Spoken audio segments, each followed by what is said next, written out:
사도신경으로 신앙 고백 드립니다.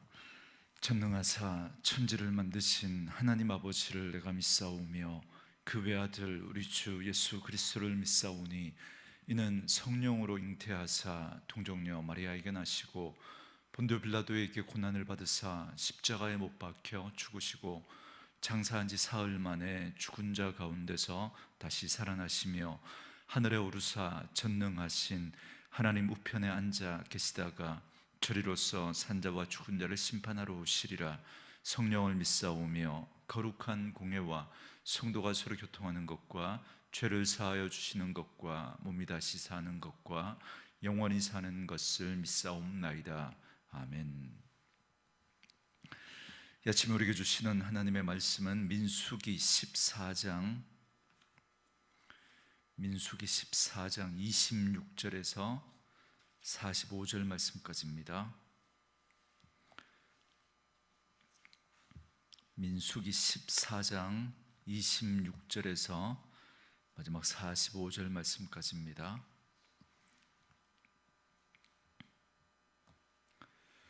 말씀 찾으셨으면 한 목소리로 같이 읽겠습니다. 여호와께서 모세와 아론에게 말씀하여 이르시되 나를 원망하는 이 악한 회중에게 내가 어느 때까지 참으랴. 이스라엘 자손이 나를 향하여 원망하는 바 그 원망하는 말을 내가 들었노라. 그들에게 이르기를 여호와의 말씀에 내 삶을 두고 맹세하노라. 너희 말이 내 귀에 들린 대로 내가 너희에게 행하리니 너희 시체가 이 광야에 엎드러질 것이라. 너희 중에서 20세 이상으로서 계수된 자 곧 나를 원망하는 자 전부가 여분네의 아들 갈렙과 눈의 아들 여호수아 외에는 내가 맹세하여 너희에게 살게 하리라 한 땅에 결단코 들어가지 못하리라. 너희가 사로잡히겠다고 말하던 너희의 유아들은 내가 인도하여 드리리니 그들은 너희가 싫어하던 땅을 보려니와 너희의 시체는 이 광야에 엎드러질 것이요 너희의 자녀들은 너희 반역한 죄를 지고 너희의 시체가 광야에서 소멸되기까지 40년을 광야에서 방황하는 자가 되리라.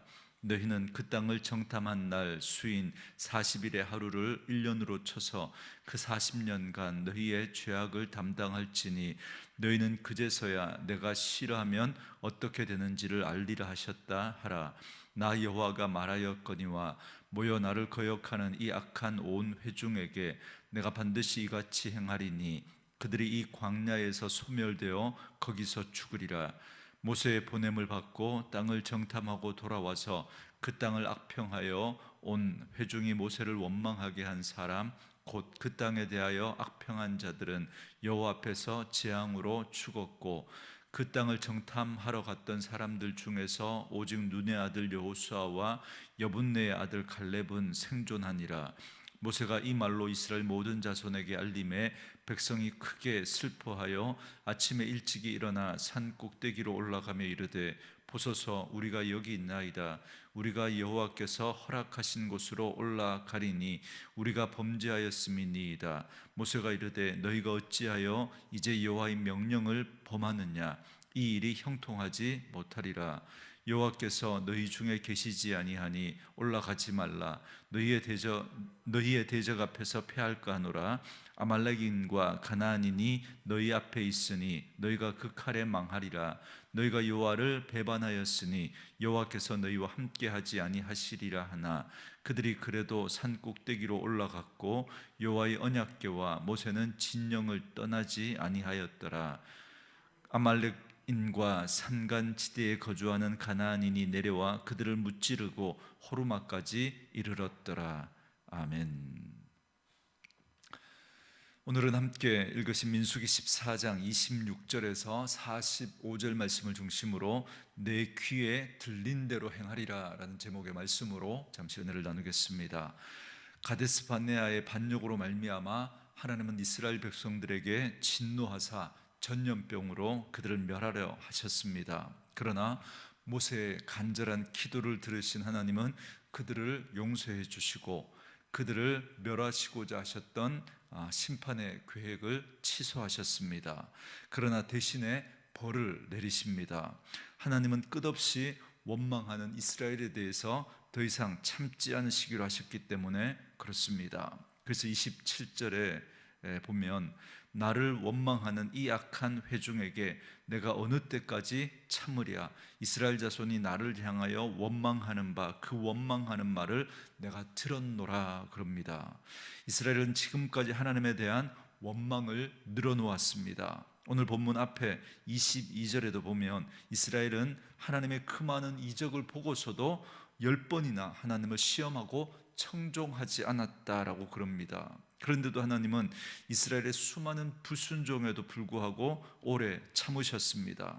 만약에 하나님이 오래 참지 않으셨다면 이스라엘은 벌써 광야에서 소멸하고 말았을 겁니다. 그러나 하나님이 언제까지 참으시기만 하시지 않습니다. 왜냐하면 공의로운 하나님은 악을 반드시 멸하시기 때문에 그렇습니다. 이처럼 하나님은 오래 참으시지만 때가 되면 반드시 심판하십니다. 이것은 마지막 때 이 세상을 향한 경고이기도 합니다. 오늘 신약 시대를 살아가는 우리 그리스도인들이 하나님의 심판에 대하여서 우리가 무감각한 경우가 많은데요. 하나님은 우리의 죄에 대해서 참으시지만 그러나 마지막 심판 때가 되면 결코 하나님은 참지 않으십니다. 하나님은 그때 모든 악을 드러내시고 하나님 그 죄를 심판하시는 날이 반드시 있다는 사실을 우리는 기억해야 하는 것입니다. 그럼 우리는 반드시 그날이 있음을 기억하며 악인의 형통을 부러워할 것이 아니라 더욱더 깨어 믿음으로 살아가야 할 것입니다. 계속해서 오늘 본문 말씀을 보면 이스라엘 백성들을 심판하는 기준은 바로 그들이 뱉어낸 원망의 말이라는 사실을 분명히 밝히고 있습니다. 28절에 그들에게 이르기를 여호와의 말씀에 내 삶을 두고 맹세하노라. 너희의 말이 내 귀에 들린 대로 내가 너희에게 행하리니 그럽니다. 여러분, 야고보 사도도 만일 말에 실수가 없으면 온전한 사람이다라고 했습니다. 또 혀는 능히 길들일 사람이 없나니 쉬지 아니하는 악이요 죽이는 독이 가득한 것이다 라고 했습니다. 이처럼 온전한 신앙의 증거는 입술을 잘 다스리는 것입니다. 반면에 입술을 제어하지 못하는 사람은 아직 미숙한 그런 신앙인의 모습이라고 할 수 있겠습니다. 그러므로 우리가 믿음의 삶을 살아가면서 정말 우리가 말에 실수가 많은 사람임을 우리가 인정하고 또 그 한계, 우리의 연약함을 주님 앞에 인정하고 그러므로 우리는 더욱더 하나님 앞에 은혜를 구하고 우리의 입술에 파수꾼을 세우사 덕이 되지 않는 그런 말들은 하지 않고 정말 하나님이 원하시는 그런 말들을 할 수 있는 그런 삶을 살아갈 수 있도록 우리는 날마다 하나님 앞에 은혜를 구하여야 합니다. 그래서 저는 말씀으로 이 하루를 시작하는 저와 여러분 가운데 하나님의 말씀을 체험으로 말미암아 우리의 입술을 통해서 덕을 세우고 살리는 그런 말을 하는 그런 분들 되어줄 수 있기를 주님의 이름으로 축원합니다. 계속해서 이제 모세로부터 하나님의 말씀을 들었던 이스라엘 백성들이 자신의 죄를 뉘우치고 슬퍼하는 모습이 나옵니다. 그러나 그들이 죄에 대해서 뉘우치고 슬퍼하기는 하지만 그러나 이 이스라엘 백성들의 모습은 진정한 회개라고 볼 수 없습니다. 여러분, 먼저 39절에 보면 이스라엘 백성들은 슬퍼합니다. 그리고 40절에 보면 우리가 범죄하였습니다 라고 하면서 죄를 인정하고 뉘우치는 그런 모습까지 나옵니다. 그러나 진정한 회개란 죄에 대해서 뉘우치고 죄를 인정하는 그것으로 끝나는 것이 아니라 죄에서 돌이키는 것까지가 회개입니다. 그러니까 다시는 그런 행위를 하지 않으려고 하는 그런 의지적인 결단과 변화의 삶이 동반되어야 합니다. 만약에 이런 결단과 변화된 삶이 없다면 그건 진정한 회개라고 말할 수가 없습니다. 이스라엘 백성들의 근본적인 잘못은 하나님의 말씀에 대한 불순종에 있습니다. 그렇다면 이제라도 하나님의 말씀에 순종해야 합니다. 그래서 이제 그들은 25절에서 하신 하나님의 명령에 순종해서 길을 돌이켜 광야로 들어가야 합니다. 그런데 그들은 죄에 대해서 뉘우치고 후회는 했지만 그런데 또다시 불순종하는 그 죄를 저지르고 맙니다. 제가 어제 주일 설교 말씀에서도 제가 그 말씀을 드렸지 않습니까? 진정한 순종은 내가 어떻게 하느냐의 문제가 아니라 내가 그 행위를 하는 그 이유가 누구 때문인가, 그게 진정한 순종이냐 순종이 아니냐를 그렇게 말할 수 있는 기준이 되는 것입니다. 오늘 이스라엘 백성들의 이 모습은 불순종으로 인한 그런 하나님의 심판인데, 또다시 하나님의 심판의 말씀을 듣고도 그들은 또다시 하나님 앞에 불순종하는 그런 죄를 저지르고 있습니다. 처음에 그들이 가나안으로 정말 믿음을 가지고 순종에 들어갔으면 됐습니다. 그런데 그때 그들은 순종하지 않고 정탐꾼을 보내고, 그리고 그 정탐꾼의 보고를 통해서 그들이 모세와 하나님을 원망하고 불순종했던 그들인데, 이제야 하나님이 그들의 죄에 대해서 하나님이 심판하시고, 그리고 그들이 이제는 광야에 바로 들어가는 것이 아니라, 가나안에 바로 들어가는 것이 아니라 40년 동안 그렇게 광야 생활 이후에 이제 가나안에 들어갈 것을 하나님이 말씀하시지만, 그들은 이제 자기가 이제 들어가겠다고 그렇게 하나님이 말씀하셨음에도 불구하고 또다시 불순종의 죄를 저지르는 겁니다. 가나안으로 향하는 것이, 이전에는 하나님이 그렇게 말씀하셨으니까 들어가는 것이 순종이고 들어가지 않는 것이 불순종이었지만, 지금은 광야로 가는 것이 순종이고 가나안으로 들어가는 것은 순종이 아닌 것입니다. 이처럼 그들은 후회는 했지만 참된 회개에 이르지 못하니까 여전히 불순종의 모습을 보이고 있는 것입니다. 우리는 후회와 회개를 구분해야 합니다. 후회와 회개는 분명히 다릅니다. 그런데 많은 분들이 후회를 회개로 그렇게 착각하는 분들이 많습니다. 여러분, 진정한 하나님 앞에서 회개는 용서와 하나님의 구원을 불러오지만, 후회는 우리에게 낙심과 절망과 슬픔만 가져올 뿐입니다. 그런데도 많은 분들이 이 부분에 대해서 후회하고 회개했다고 착각하는 거죠. 자신의 죄를 뉘우치고 그 죄를 하나님께 고백하는 것으로 회개했다고 생각하지만 여전히 죄에서 돌이키지 않는 겁니다. 오늘 이스라엘 백성들이 그걸 잘 보여주고 있는 거예요. 죄에 대해서 뉘우치고 인정하고 아파했습니다. 그럼에도 불구하고 여전히 그들은 또다시 불순종하고 있는 이 모습을 통해서 그들이 진정한 회개가 아니었음을 다시 한번 보게 되는 겁니다.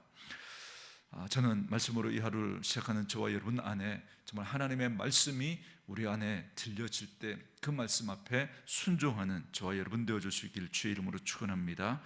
또한 회개는 내 잘못에 대한 징계를 마땅히 받겠다는 그런 순종의 자세가 필요한 것입니다. 말씀드렸죠. 이스라엘 백성들이 이렇게 또다시 불순종의 모습을 보이는 건 자신의 그 잘못을 만회하기 위하여서 그렇게 한 겁니다.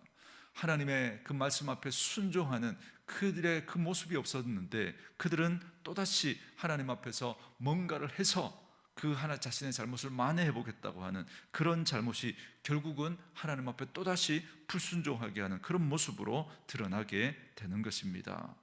여러분, 오늘 본문을 잘 보시면 이스라엘 백성들이 또 사실 슬퍼했던 이유도 죄 때문이라기보다는 그 죄로 인하여서 하나님이 그들에게 내리시는 그 징계로 인해서 슬퍼했음을 알 수가 있습니다. 그들은 불순종의 자리에서 벗어나고자 했던 것이 아니라 징계의 자리에서 벗어나고자 했던 그 마음이었던 거죠. 그래서 그들은 자신의 잘못을 만회해 보겠다는 생각으로 이제 하나님이 처음에는 바로 가나안으로 가라고 했지만 그때는 가지 않고 불순종했다가, 이제 하나님이 징계를 내리시니까 그 징계를 피하고 싶은 마음에 이제는 가나안에 들어가겠다고, 광야 그 40년 그 징계를 지지 않겠다고, 그리고 그들은 가나안으로 들어가겠다고 지금 불순종하고 있는 그 모습을 보는 것입니다.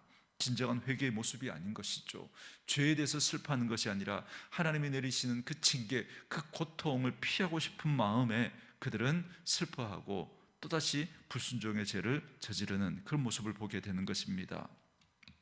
그리고 이제 본문 43절부터 45절 말씀에 보면 이스라엘 백성들은 모세의 만류에도 불구하고 가나안으로 이제 들어가려고 합니다. 모세는 여호와께서 너희와 함께 하시지 않는다라고 분명히 말씀하셨고, 하나님의 언약궤도 그들과 함께 하지 않았습니다. 결국 그들은 크게 패하고 맙니다. 이는 하나님이 함께 하시지 않으면 이스라엘 백성들이 얼마나 무능하고 연약한 존재인지를 잘 보여주는 겁니다. 그들은 세계 최강의 그 군대, 애굽 군대를 전멸시키고 그 애굽에서 출애굽하고 홍해를 건너고 그리고 광야에서 잔뼈가 굵었던 아말렉까지 그렇게 손쉽게 물리쳤던 그런 이스라엘입니다. 그들이 강해서가 아니죠. 하나님이 그들과 함께 했기 때문에 가능했던 일입니다. 그러나 하나님이 함께 하시지 않으니까 이전에 그들이 승리했던 그 아말렉에게도 보기 좋게 지금 패하고 말았습니다. 이처럼 하나님이 함께 하시지 않으면 우리는 무력한 인생일 뿐이라는 사실을 오늘 이 이스라엘의 모습을 통해서 분명하게 보여주십니다. 여러분, 우리가 이 땅을 하나님의 백성으로 힘있고 능력 있는 모습으로 살아갈 수 있는 비결은 오직 하나님이 함께 하실 때 가능합니다. 이스라엘의 가장 위대한 왕으로 손꼽는 다윗이 그걸 잘 보여주지 않습니까? 목동에 불과했던 그런 다윗을 하나님이 이스라엘의 왕으로 세우셨던 건 하나님이 그 모세와 함께 하셨기 때문인 줄 믿습니다. 그리고 모세가 그렇게 하나님과 동행할 수 있었던 이유는 모세는 늘 하나님의 말씀에 순종하는 삶을 살았기 때문에 가능했습니다. 그래서 다윗은 항상 그 하나님을 놓칠 수가 없는 거예요.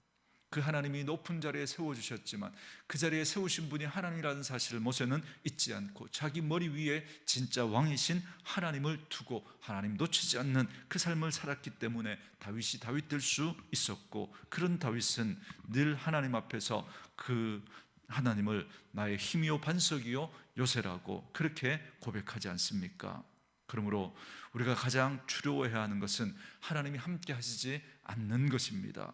하나님이 우리를 외면하고 우리를 멀리하시면 우리는 아무 소망이 없는 그런 인생이 되고 마는 것입니다. 그러므로 오늘도 말씀으로 이 하루를 시작하는 저와 여러분에게 정말 하나님이 함께 하시는 은혜가 있기를 원합니다. 그러나 우리 안에 죄가 있으면, 우리 안에 불순종적인 그런 성향이 우리 가운데 있다면 하나님이 함께 하실 수 없습니다. 오늘도 말씀을 통해서 이 하루 우리의 삶의 모습을 돌아보시고, 오늘도 우리 안에 죄가 발견되어진다면 죄에 대해서 아파하시고 죄에 대해서 고백하시고 돌이키고, 그래서 하나님이 우리와 함께 하심으로 말미암아 하나님의 백성의 온전한 믿음의 삶을 통하여서 하나님이 기뻐하시는 인생, 하나님이 동행하심으로 하나님의 백성의 그 아름다운 매력이 저와 여러분을 통해서 드러나는 그런 은혜가 있기를 주님의 이름으로 축원합니다.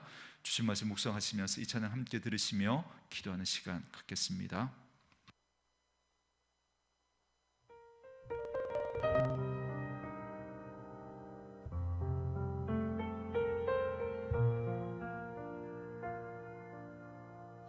주님 앞에 나 엎드려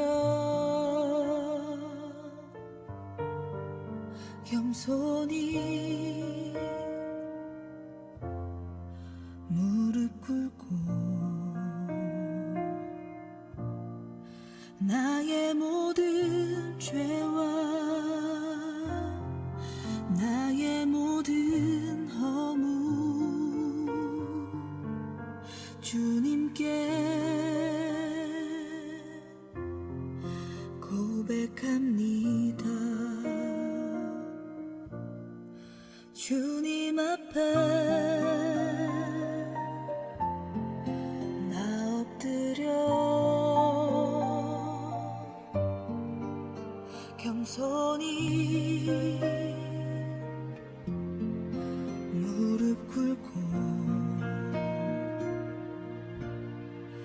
나의 모든 죄와 나의 모든 허물 주